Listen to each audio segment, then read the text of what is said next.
മക്കളെ, ജെറുസലേം വചന കൂടാരത്തിൽ നിന്നും 3 മിനിറ്റ് പ്രാർത്ഥനയ്ക്കായി ഇതാ നമ്മൾ സജ്ജമായിരിക്കുകയാണ്. നിങ്ങളുടെ മക്കൾ വിദേശങ്ങളിൽ ഇരുന്ന് കാണുന്നുണ്ടായിരിക്കാം. നമ്മൾ സ്വദേശങ്ങളിൽ ഇരുന്നു കൊണ്ട് പ്രാർത്ഥനാ മുറിയിലോ ഡൈനിങ് ടേബിളിന് ചുറ്റോ അല്ലെങ്കിൽ സമൂഹത്തിലിരുന്നൊക്കെ കാണുകയും കേൾക്കുകയും ചെയ്യുന്നുണ്ടായിരിക്കും. തീർച്ചയായിട്ടും സ്വർഗം ഇപ്പോ കണ്ടുകൊണ്ടിരിക്കുന്ന കുടുംബങ്ങളെ സ്വർഗം തുറന്ന് അനുഗ്രഹിക്കുന്നുണ്ട്.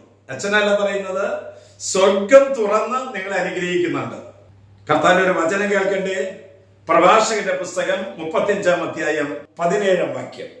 അനാഥന്റെ പ്രാർത്ഥനയോ വിധവയുടെ പരാതികളോ അവിടുന്ന് അവഗണിക്കുകയില്ല.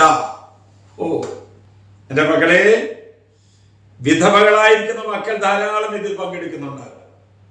ചെറുപ്പത്തിൽ തന്നെ ഭർത്താവ് മരിച്ചുപോയവര്, അല്ലെങ്കിൽ ചെറുപ്രായത്തിൽ തന്നെ തന്റെ പ്രിയപ്പെട്ട മക്കൾ മരിച്ചതിന്റെ വേർപാടിന് ദുഃഖമുള്ളവര്, അനാഥരായിരിക്കുന്ന മക്കള്, തളർന്ന് നശിച്ചു പോകാവുന്ന ജീവിതങ്ങളോട് കർത്താവ് എന്ന് പറയാണ്, ഞാൻ നിങ്ങളെ അവഗണിക്കുകയില്ല എന്ന്. അതിന് ഞാനൊരു സൂത്രം പറഞ്ഞു തരട്ടെ. ഇതിനകത്ത് വചനം കേൾക്കുന്നവരുണ്ട്, വായിച്ച ഉടനെ തന്നെ അടച്ചു വെക്കുന്നവരുണ്ട്, മറ്റു പലർക്ക് ഷെയർ ചെയ്യുന്നവരുണ്ട്. എന്നാൽ വചനം കേട്ടാൽ പോരാ, പ്രഘോഷിക്കണം. എങ്ങനെ പ്രഘോഷിക്കേണ്ടതെന്ന് അച്ഛൻ പറഞ്ഞു തരാം. ഇന്ന് നമ്മൾ കേട്ട വചനമുണ്ടല്ലോ, എന്താണ് വചനം?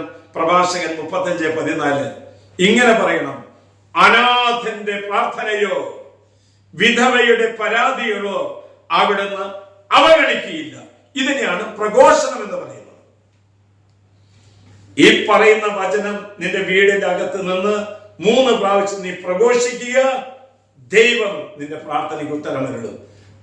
നമ്മുടെ കർത്താവ് ഈശോ മിശിഹായുടെ കൃപയും പിതാവായ ദൈവത്തിന്റെ സ്നേഹവും പരിശുദ്ധാത്മാവിന്റെ സഹവാസവും നാം എല്ലാവരോടും കൂടി ഉണ്ടായിരിക്കട്ടെ, ഇപ്പോഴും എപ്പോഴും എന്നേക്കും. ആമേൻ.